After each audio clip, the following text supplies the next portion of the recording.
सर्वाधिक वर्षा होने वाले क्षेत्र में बना है जैन मंदिर कुछ इस तरह के पत्थरों से बना है जो इसे 1000 साल तक सुरक्षित रखेंगे। यह जैन मंदिर उस बहादुर रानी ने बनवाया था जिसके व्यापारिक जहाज रोम, यूरोप, अरब तक मसाले भरकर ले जाते थे।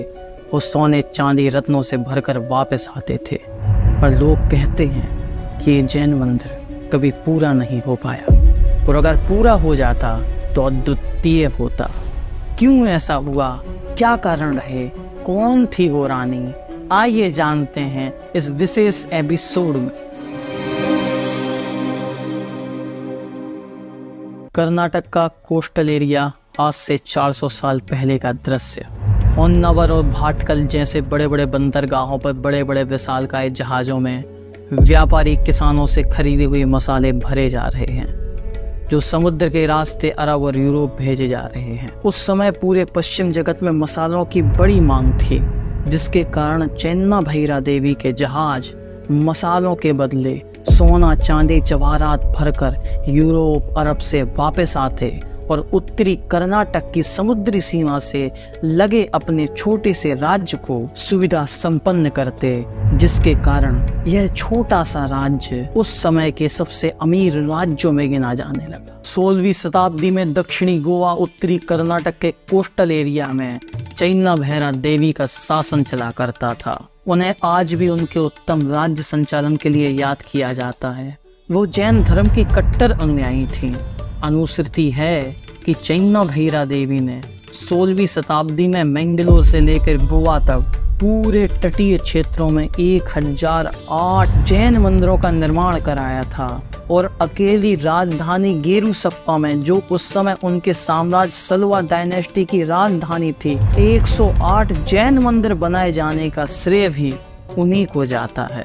पूरे भारतवर्ष के इतिहास को उलटकर देख लीजिएगा, सबसे ज्यादा लंबे समय तक शासन करने वाली महिला शासिका कोई थी तो वो चेन्ना भैरा देवी ही थी।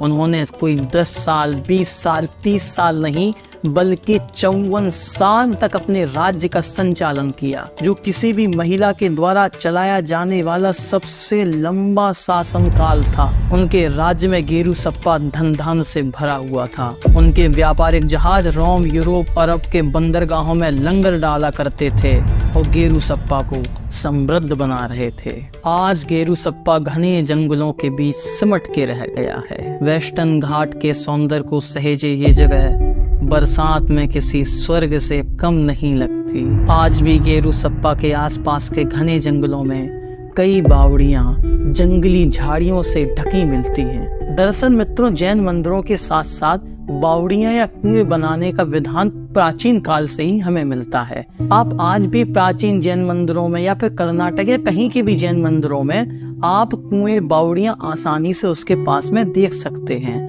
और इसीलिए गेरुसप्पा के घने जंगलों में घूमने पर कई बावड़ियां मिलती हैं जिनके आसपास जैन मंदिरों के खंडरों का जमावड़ा लगा रहता है, जो इस बात को प्रमाणित करते हैं कि एक समय यह पूरा का पूरा क्षेत्र जैन धर्म का बहुत बड़ा केंद्र रहा होगा।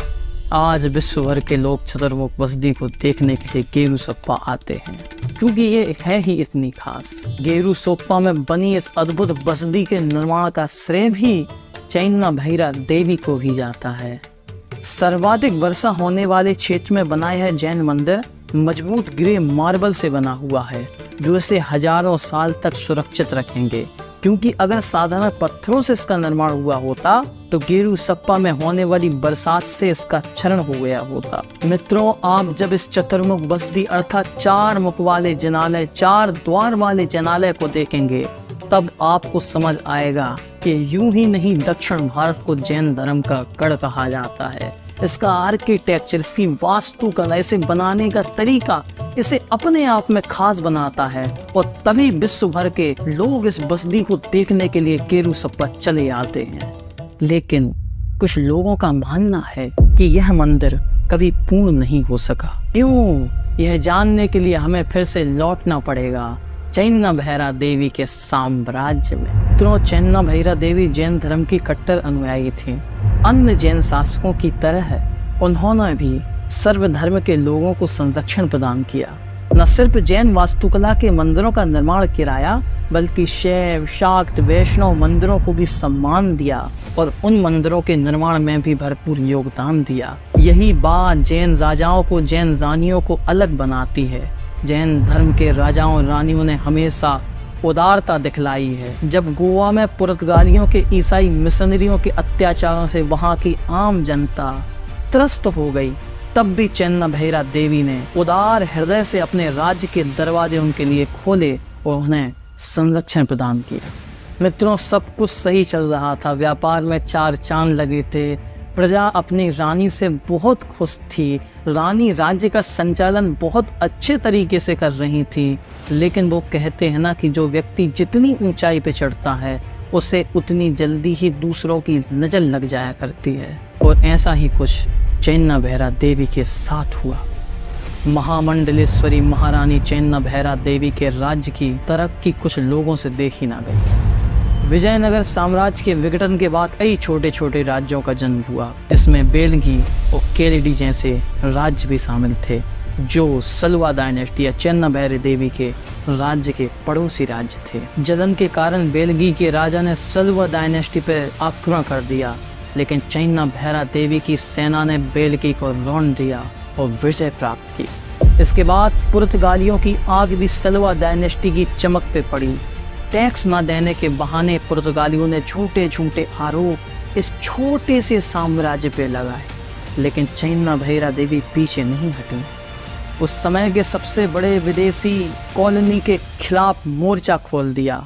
पुर्तगालियों की सेना होन्नावर और भाटकल जैसे पोर्ट अपने कब्जे में लेना चाहती थी, लेकिन वह रानी की वीरता और रणकुशलता का सामना नहीं कर पाए और 4 दिन तक चली इस लड़ाई में पुर्तगालियों के तोते उड़ गए और यहाँ चेन्ना भैरा देवी रणचंडी के रूप में युद्ध कर रही थीं। भारी नुकसान के बाद पुर्तगालियों को पीछे हटना पड़ा। मित्रों, ये बड़ा आश्चर्य था कि उस समय के छोटे से राज्य से उस समय की सबसे बड़ी कॉलोनियल ताकत हार गई। ये किसी आश्चर्य से कम नहीं था।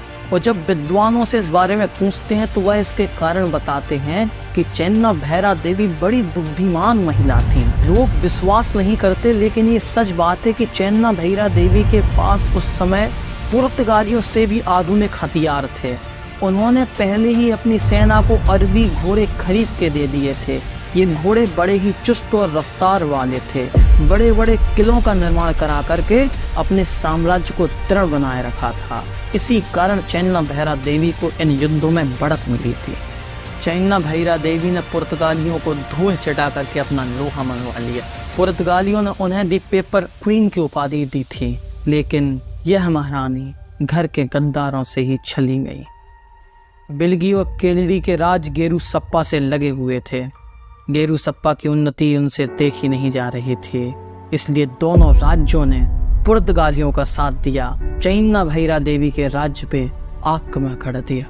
महामंडलेश्वरी महारानी बड़ी बहादुरी से लड़ी, लेकिन संख्या बल में कम होने के कारण इस बार चेन्ना भैरा देवी को पीछे हटना पड़ा। और लोग कहते हैं कि इस युद्ध के बाद चेन्ना भैरा देवी को बंदी बना लिया गया और कुछ साल बाद जैन धर्म की महान सेविका, भारतवर्ष के इतिहास की अनमोल कड़ी, कन्नड़ प्रजा की सर्वोसर्वा महारानी महामंडलेश्वरी चेन्ना भैरा देवी की मृत्यु हो गई। इस आक्रमण के बाद गेरू सप्पा का पतन प्रारंभ हो गया और संभावना है कि विश्व प्रसिद्ध चतुर्मुख बसदी का निर्माण भी इसी कारण रुक गया।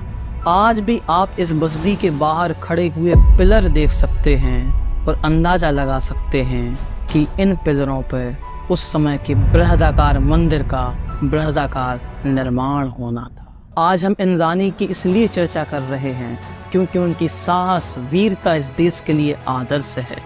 वो जैन धर्म की महान संरक्षिका थीं और आज हर महिला का आदर्श है।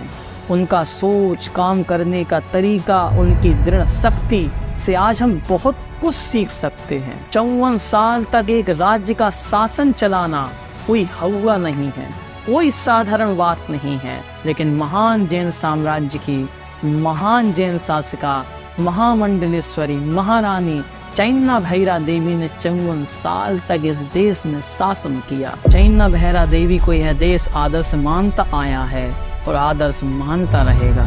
जैन बंधुओं को तो उनका उपकार मानना चाहिए कि एक समय उन्होंने जैन धर्म को जो संवर्धन दिया वह अविस्मरणीय है। इस प्रकार चतुर्मुख बसंती की निर्माणिका चैन्ना भैरा देवी को हम प्रणाम करते हैं और आशा करते हैं कि आप और हम उनके साहसी जीवन से कुछ सीख पाएं और अपने जीवन में उसे ला पाएं।